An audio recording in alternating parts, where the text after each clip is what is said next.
देवभूमि उत्तराखंड, जो वीरों की गाथाओं के साथ ही वीरांगनाओं की गाथाओं से भी भरा पड़ा है।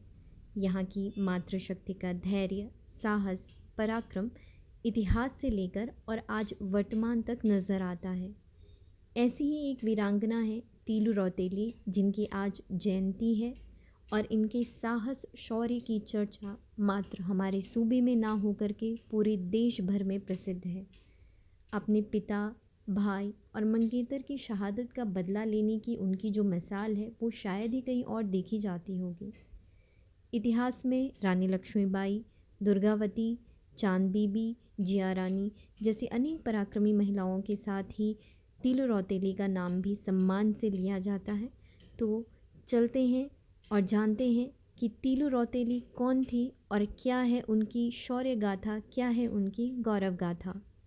गढ़वाल की एक ऐसी वीरांगना जिसने मात्र 15 वर्ष की आयु में रणभूमि में कूदकर अपने दुश्मनों के छक्के छुड़ा दिए, ऐसी थी वीर बाला तीलू रौतेली, जिनका जन्म गढ़वाल के गुराड़ गांव में हुआ था।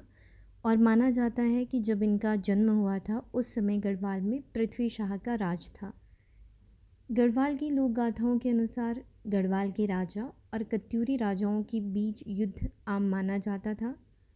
तीलू रौतेली, जो भक्तू और पथवा की छोटी बहन थी, जिसने बचपन में ही तलवार और बंदूक चलाना सीख लिया था, ऐसी तीलू रौतेली की सगाई छोटी सी उम्र में ही भूपा नेगी से तय कर दी गई थी, लेकिन शादी होने से पहले ही उनके मंगेतर की युद्ध में वीरगति प्राप्त होने से मृत्यु हो गई।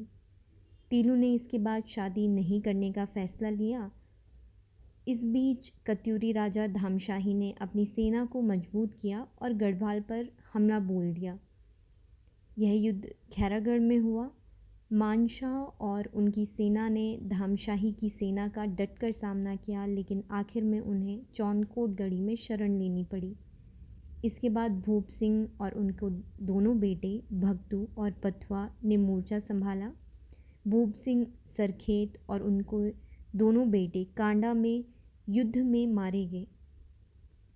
सर्दियों के मौसम में कांडा में एक बड़े मेले का आयोजन होता था और परंपरा के अनुसार भूप सिंह का परिवार उसमें हिस्सा लेता था। तीलू ने भी अपनी माँ से कहा कि वह मेले में जाना चाहती है, पर इस पर उसकी माँ ने कहा, कौथिक जाने के बजाय तुझे अपने पिता, भाइयों और मंगेतर की मौत का बदला लेना चाहिए। अगर तुम धामशाही से बदला लेने में सफल रही तो जग में तेरा नाम अमर हो जाएगा। कौथिक का विचार छोड़ और युद्ध की तैयारी कर।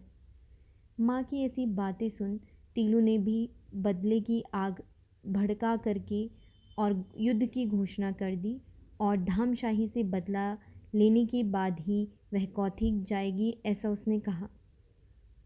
उन्होंने क्षेत्र के सभी युवाओं से युद्ध में शामिल होने का आह्वान किया और अपनी एक सेना तैयार कर दी। स्वयं तीलू ने सेनापति की पोशाक धारण की और अपने हाथों में चमचमाती तलवार रखी। उनके साथ ही उनकी दोनों सहेलियों बेलू और रक्की भी सैनिकों की पोशाक पहनकर तैयार हो गई। उन्होंने पहले अपनी कुलदेवी राजराजेश्वरी देवी की पूजा की और फिर काले रंग के घोड़े बिंदुली पर सवार तीलू अपनी सहेलियों और सेना रण क्षेत्र के लिए निकल पड़े। हुड़की वादक घिमुंडू भी उत्साहवर्धन के लिए उनके साथ में था। तीलू ने खैरागढ़ से अपने अभियान की शुरुआत की और इसके बाद लगभग 7 साल तक वह अधिकतर समय युद्ध में ही व्यस्त रही।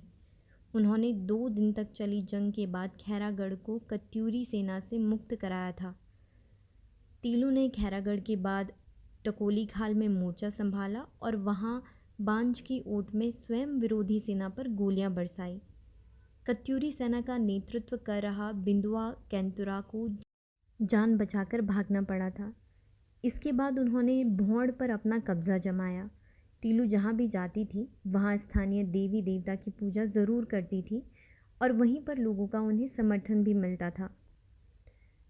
तीलू रौतेली ने सल्ट महादेव को विरोधी सेना से मुक्त कराया, लेकिन भिलड़ भौड़ में उन्हें कड़ी चुनौती का सामना करना पड़ा।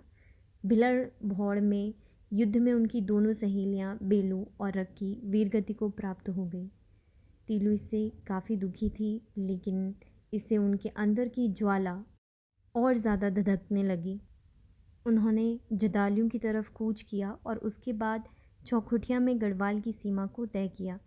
इसके बाद सरायखेत और कालिंका खाल में भी उन्होंने कत्यूरी सेना को छठी का दूध याद दिलाया। सरायखेत को जीतकर उन्होंने अपने पिता की मौत का बदला लिया, लेकिन यहाँ युद्ध में उनकी प्रिय घोड़ी बिंदुली को जान गंवानी पड़ी। पीरोखाल के युद्ध के बाद उन्होंने वहीं विश्राम किया। इसके बाद उन्होंने कांडागढ़ लौटने का फैसला किया, लेकिन शत्रु के कुछ सैनिक उनके पीछे लगे रहे। तीलू और उनकी सेना ने तल्ला कांडा में पूर्वी नयार के किनारे में अपना शिविर लगाया। रात्रि के समय में उन्होंने सभी सैनिकों को सोने का आदेश दिया। चांदनी रात थी और पास में नयार नदी बह रही थी। गर्मियों का समय था और तीलू सोने से पहले नहाना चाहती थी। उन्होंने अपने साथी सैनिकों और अंगरक्षकों को नहीं जगाया और अकेले ही नयार नदी में नहाने चली गई। तीलू पर नहाते समय ही एक कत्यूरी सैनिक रामू रजवार ने पीछे से तलवार का हमला कर दिया।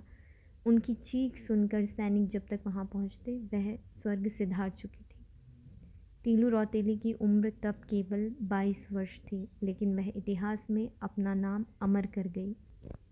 आज उनकी याद में गढ़वाल में रणभूत नचाया जाता है और जब तीलू रौतेली नचाई जाती है तो अन्य वीरों के रण भूत पशवा जैसे शिबू पोखरियाल, घिमुन हुड़किया, बेलुपत्तू सखियाँ, नेगी सरदार आदि के पशुओं को भी नचाया जाता है और उन सब के सब पशुआ मंडाण में युद्ध नृत्य के साथ नाचते हैं।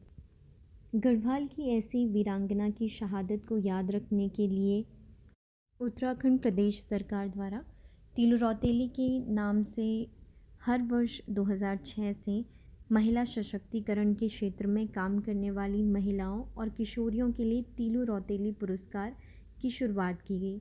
उत्तराखंड की वीरांगना तीलू रौतेली की जयंती पर हर साल दिए जाने वाले इस पुरस्कार के लिए इस बार पुरस्कारों की संख्या सीमित कर दी गई है। यह संख्या इस बार 13 तक सीमित कर दी गई है।